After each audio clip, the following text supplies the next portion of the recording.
So what was that process like as far as, trying to break into the TV writer's room, and how many scripts did you write, and did you do spec scripts, for example? Oh, yeah. By the time I staffed on SEAL Team, I had written 10 pilots and 7 spec scripts. And so for me, my path to the writer's room was just writing. I was constantly writing. I applied to the programs, I submitted to script competitions, and I would use those deadlines every year to just force myself to write new material.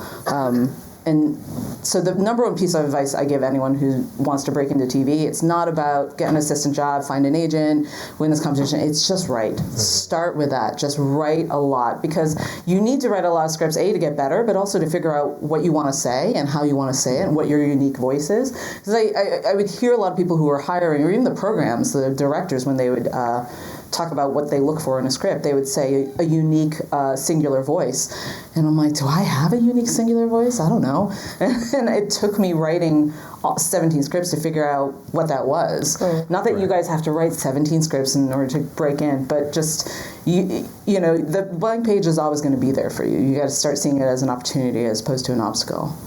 Yeah, I mean, I have a pretty similar journey, and the numbers are pretty similar as well. I wrote like 10, 11 pilots, and I think on my 8th spec, that's what finally got me into the CBS Writers Program.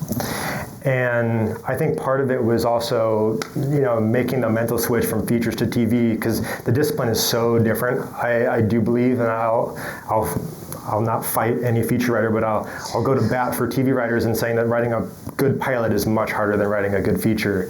Yeah. Because it's so much about what you leave open and what you can answer and what you can have keep going for 100 episodes.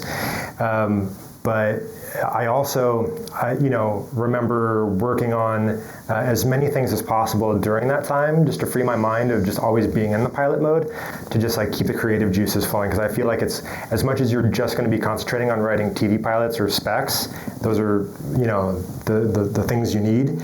Also write short stories, also, work on that other dream project that you want to do to fulfill yourself. Because you're stacking. The TV pilots and the specs will help those projects as well.